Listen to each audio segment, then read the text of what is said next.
출산 다음 날 이렇게 작별 인사를 한 것을 용서해 주세요. 베개 옆에 있던 것은 남편이 남긴 유서였습니다. 출산 직후 충격이 너무 커서 마음이 멍해지더니 남편의 신발이 베개 위에서 발견되었습니다. 그 이후로 딸아이를 안고 하루하루 살아가며 간신히 버틸 수 있었던 벼랑.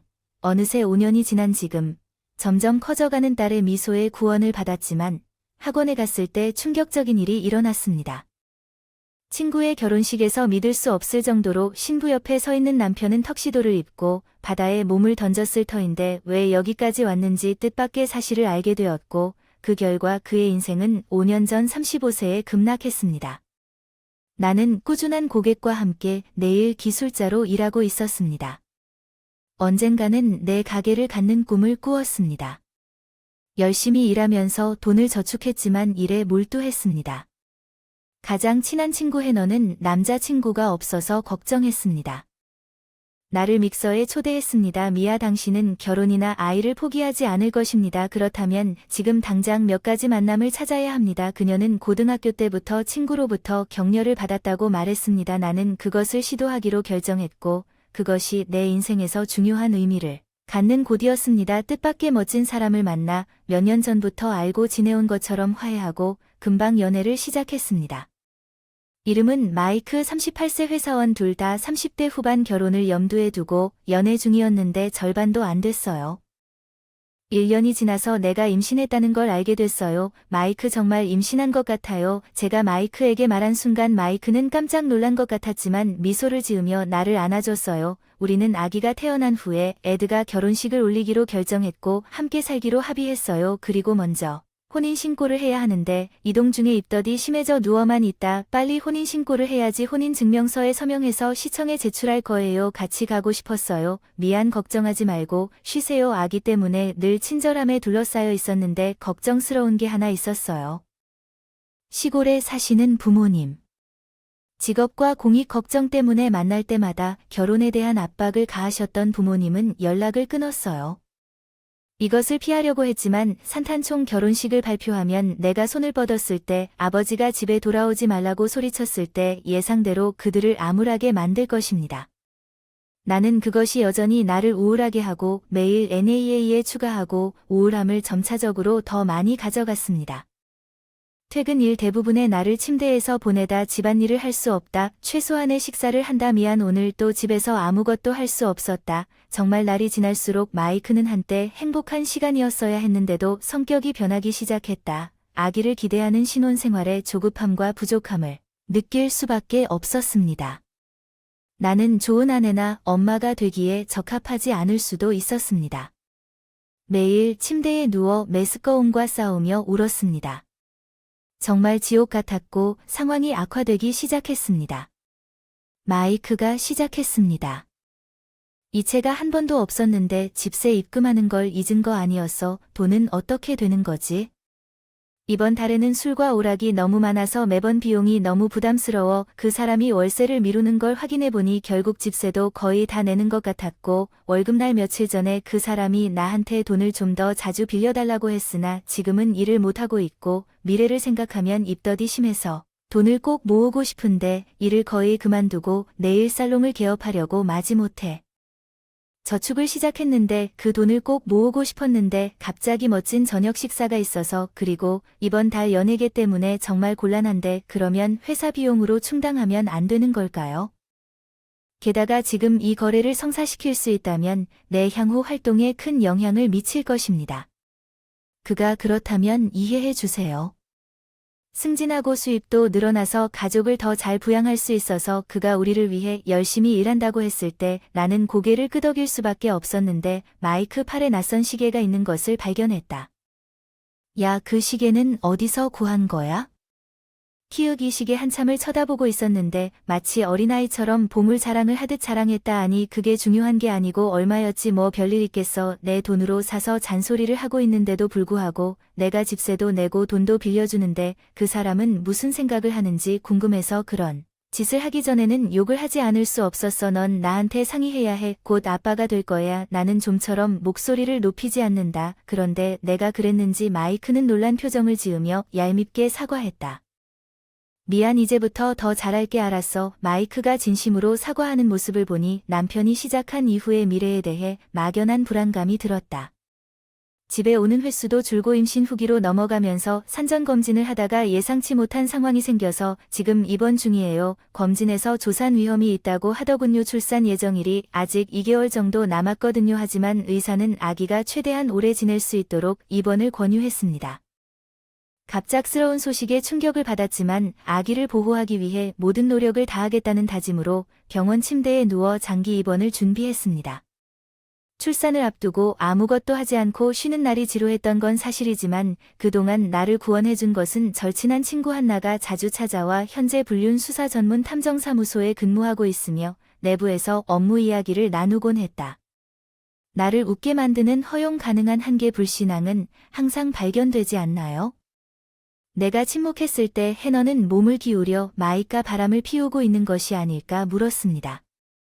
그런 것은 아니지만 결국 내가 떠나는 것을 방해했던 모든 것을 흘리게 되었습니다. 종종 마이크가 의심스러워 보이는 집 한나는 엄숙한 얼굴로 중얼거렸고 나는 내가 그를 깊이 의심하고 있었지만 아마도 혼인신고가 제대로 접수되었는지 확인하기 위해 시선을 돌리고 있었음을 깨달았습니다. 하지만 확실히 해너의 예상치 못한 말은 저를 놀라게 했습니다. 저는 그를 그렇게까지 의심한 적이 없었습니다. 가끔 그런 남자들이 있습니다. 마이크도 같은지 모르겠지만 남편을 의심하는 것과 남편을 의심하는 것 사이에서 갈등을 겪는 것이 더 낫습니다. 내가 결정하지 못한 잔소리를 정리하다 갑자기 해너가 일어섰습니다. 내가 시청에서 당신을 대신하여 확인할 수 있습니다. 위임장에 필요한 서류를 작성하도록 한 다음 재빠르게 그녀를 붙잡도록 그녀가 나에게 시킨 이러한 사항을 명확히 하는 것이 좋습니다.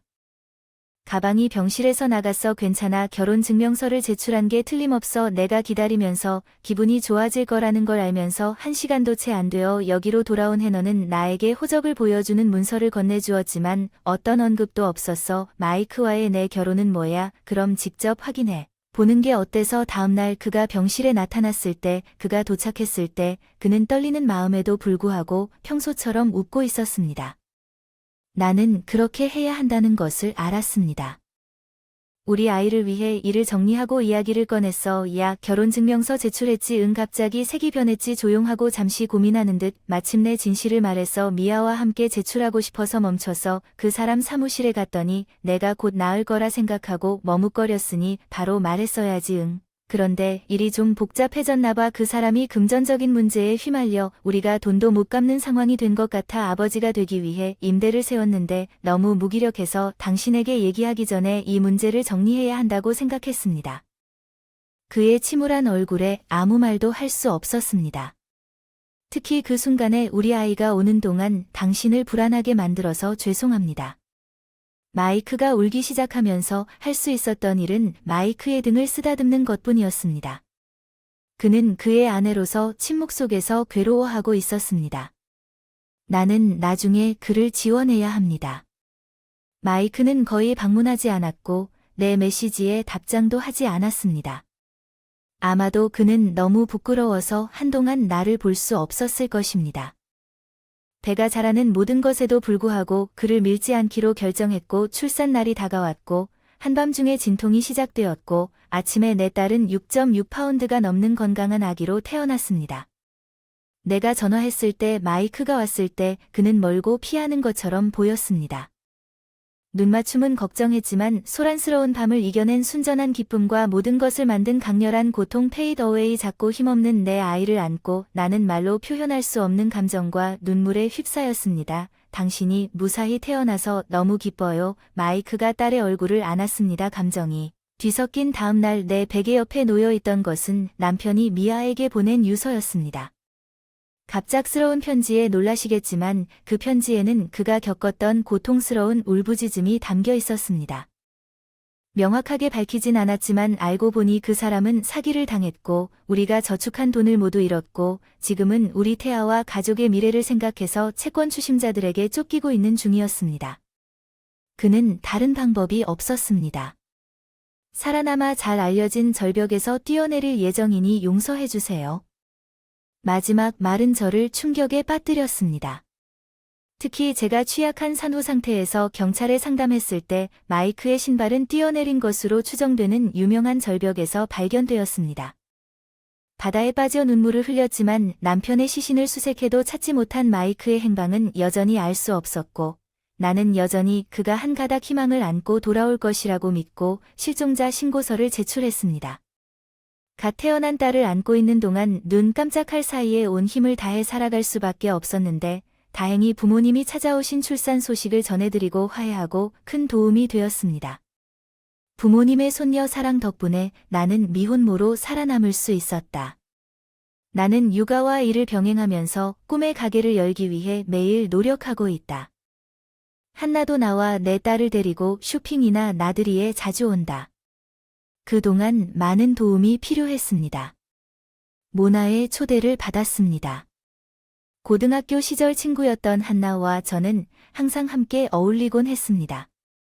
회사 사장의 딸인 모나는 부모님의 사정으로 고등학교를 졸업하고 하와이로 이주했습니다. 사업을 하고 그 이후로 연락이 두절되어서 갑자기 여기에서 그녀의 결혼식에 초대를 받았을 때 꽤 놀랐습니다. 모나가 결혼합니다. 행운의 남자가 누구인지 궁금합니다. 한나가 신나게 연락했지만 나 역시 전혀 몰랐습니다. 어쩌면 그녀가 거기서 만난 사람일 수도 있고, 어쩌면 우리가 오랜만에 친구를 만나기를 고대하고 있던 회사 상속인일 수도 있습니다. 결혼식 날, 장소에 도착했을 때 장식이 너무 호화로워서 그들이 재확인한 것을 인정해야 했어요.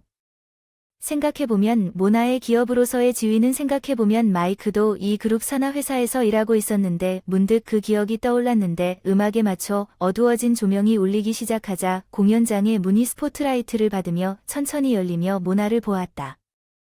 오랜 시간 변함없이 그녀의 미소는 봄처럼 주위를 밝게 하고 햇빛은 꽃을 피우도록 달랬지만 그녀 옆에 서 있는 신랑을 본 순간 내 마음은 얼어붙었다. 모나 옆에 서 있던 남자 마이크는 내 남편이었다.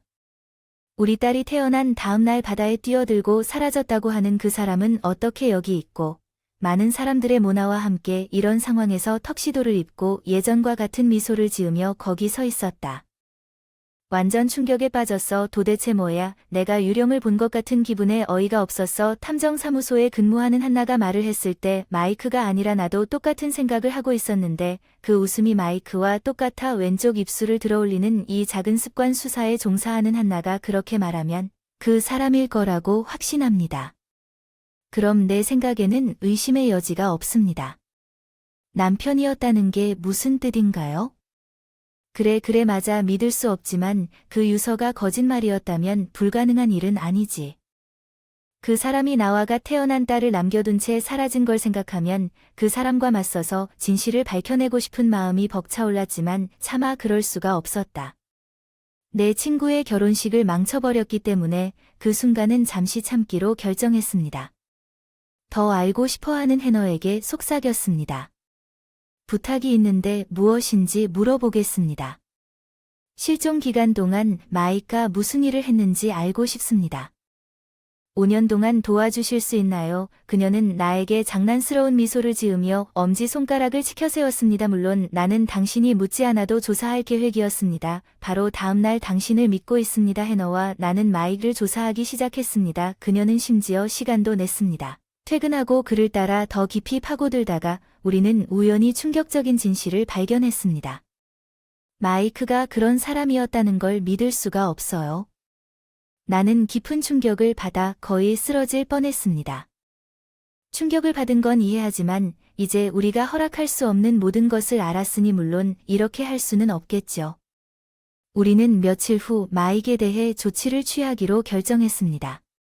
우리는 모너의 남편 마이크를 공개하기 위한 파티에 참석했는데 그 파티는 우리가 어떤 사람의 초대를 받았습니다.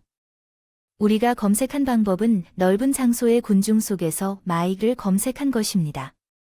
우리는 그를 유난히 큰 모임의 중심에서 발견했습니다. 그곳에서 그는 미아입니다. 미소 모너는 눈치채고 미아가 오늘 와줘서 고마워요. 천만에요. 오랜만이라고 말했어요. 마이크에게 밝게 미소를 짓자 마이크는 이전에 쾌활했던 그의 얼굴이 갑자기 긴장되었습니다. 마이크 왜 여기 있나요? 낭떠러지 나는 깜짝 놀라며 목소리를 높였고 주위 사람들의 시선이 우리를 향하는 것을 느꼈다. 모나도 그를 눌렀다. 이 마이크의 의미가 무엇인지 알잖아. 미아 노엄 갑작스런 사건의 전환에 마이크가 시작한 패닉. 모나 눈에 띄게 믿기 힘들겠지만 내 말을 들어봐. 이 남자 마이크는 5년 전까지 내 약혼자였어야 했는데. 모나가 그의 가슴을 잡고 격렬하게 흔들어 이 마이크의 의미가 무엇인지 묻자 그의 눈은 앞뒤로 빠르게 움직였다. 충격을 받은 뒤 나는 5년 전 일어난 일을 모두가 들을 수 있을 만큼 큰 소리로 털어놨다. 우리 아이가 유서를 남기고 절벽에서 투신한 것으로 추정되는 다음 날 그가 사라졌다는 이야기를 들을 수 있을 만큼. 모두가 내 말에 집중하자 방 안의 웅얼거림은 잦아들었지만 마이크가 이대로 살아있다면 그것은 자살이 단지 보여주기 위한 자살이 아니라는 뜻이겠지. 나는 그 앞에 서서 손가락질을 했다. 내가 우리를 버린 이유는 모나 마이크와 결혼하기 위해서였다. 그의 시선을 피했다. 얼굴이 창백해졌다. 왜 그렇게 멀리 가느냐는 속삭임 군중 속에서 나타나기 시작했다. 모나도 그를 노려보았다. 당신은 우리 둘 다 동시에 데이트하고 있었는데 내가 임신했을 때 당신은 받아들이고 싶지 않기로 결정했습니다. 책임을 맡고 도망쳤지. 바로 당신은 실제로 모나의 부와 결혼하고 싶었습니다. 마이크는 유령처럼 창백했고 상황을 반전시킬 방법을 필사적으로 찾고 있는 것 같았지만 모나의 아버지가 나타나자 그는 그냥 앉아서 두 손에 머리를 묻었습니다. 그의 비밀을 더 많이 폭로하려고 모나가 그에게 말하면서 나는 이 일에 대해 아무것도 듣지 못했다고 말하면서 우리가 함께 있었던 이후로 도박으로 인한 빚이 5만 달러가 넘는 것 같습니다. 마이크는 당황하기 시작했습니다. 언젠가 말하려고 했는데요. 사실 다 갚을 생각이 있어서 다 갚고 나서 말해야겠다고 생각했는데 그 계획은 모나와 결혼해서 CEO가 되겠다는 내 비난에 마이크는 입을 다물더니 맹렬한 표정으로 나를 쳐다봤다. 5년 전 술집에서 술에 취해 자랑하고 우리 둘 다 놀았다고 자랑하고 잘 되면 결혼해서 부잣집 사장이 될 수도 있고 나랑 결혼할 생각도 없었다고 내가 할 수 없었던 모든 증언들 나 자신을 모아 해너 형사에게 수집되었습니다. 나는 조사 보고서를 그의 코 바로 아래에 밀어 넣었고 마치 반항적인 마이크가 나에게서 보고서를 빼앗아 찍기 시작한 것처럼 당신은 이것을 할 수 없을 것이라고 생각하고 당신과 함께 있으면 도망쳤습니다. 당신이 임신하지 않았다면 실수였습니다. 그의 계획과 폐허는 언제든지 나에게 도약할 준비가 되어 있는 것처럼 보였습니다. 변호사를 통해 위자료와 자녀 양육비를 위해 당신을 만날 것이므로 준비하십시오. 때가 되면 나오셔도 됩니다. 이런 일이 일어나서는 안 되는 결과에 직면하기 위해 지금까지 모든 것이 순조롭게 진행되고 있었습니다. 마이크가 주먹으로 바닥을 두드리는 것은 좌절한 것처럼 보였고 모너는 천천히 그에게 다가가서 그것이 내 대사라고 선언했습니다. 알고 보니 미아가 노라고 말한 것처럼 모두 사실이었습니다. 잠깐만 이게 그녀의 인생 전부야. 마이크는 모너에게 매달리며 변명을 하고 있었지만 그녀의 결정은 흔들리지 않았고 당연히 해너와 나는 이미 모너를 미리 만나 그녀에게 진실을 말했기 때문에 오늘 초대장을 보낸 사람은 그녀였습니다. 마이크가 그녀의 손에 손을 뻗자 모너는 해너 옆에 서서 나는 마이크에게 있을 수 없는 차가운 표정을 짓습니다. 모너는 나중에 다시 생각해보세요. 마이크는 그녀가 울면서 사과했지만 모너의 아버지로부터 엄중한 질책을 받은 후 마침내 진정되었습니다. 게다가 모너의 회사에서 일하던 마이크도 마찬가지였습니다. CEO한테 직접 해고 통보를 받고 모든 걸 잃었어. 다 내가 CEO가 될 수 없다는 게 흠이구나. 아 이게 내 행동의 결과야. 아 나도 깜빡했네. 나도 CEO 딸이야. 뭐야. 그 사람 갑작스러운 사실을 알고 깜짝 놀랐습니다. 사실 제 아버지도 사업을 운영하셨고 결국 그 사업을 전하 제 미래의 남편에게 물려주려고 하셨습니다. 이 때문에 아버지는 항상 저에게 결혼하라고 압력을 가하셨고 제가 결혼하면 사회적으로 얼마나 나빠 보일지 목소리를 높여 말씀하셨습니다.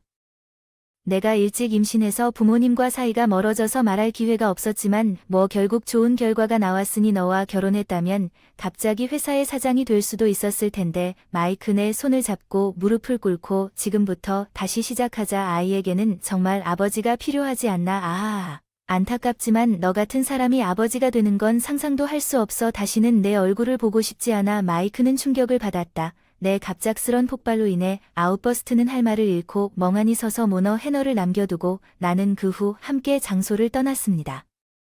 모너와 마이는 이혼했고 그녀의 아버지는 분노했고 나도 신청한 위자료를 청구하는 데 필요한 모든 수단을 사용하겠다고 다짐했습니다. 변호사를 통한 위자료 및 자녀 양육비 마이는 15만 달러가 넘는 빚을 지고 밤낮으로 쉬지 않고 일하며 완전히 지쳐 보였고 지금은 모너와 해너와 함께 점심을 먹고 자주 모임을 하며 멋진 시간을 보내고 있습니다. 평화로운 분위기.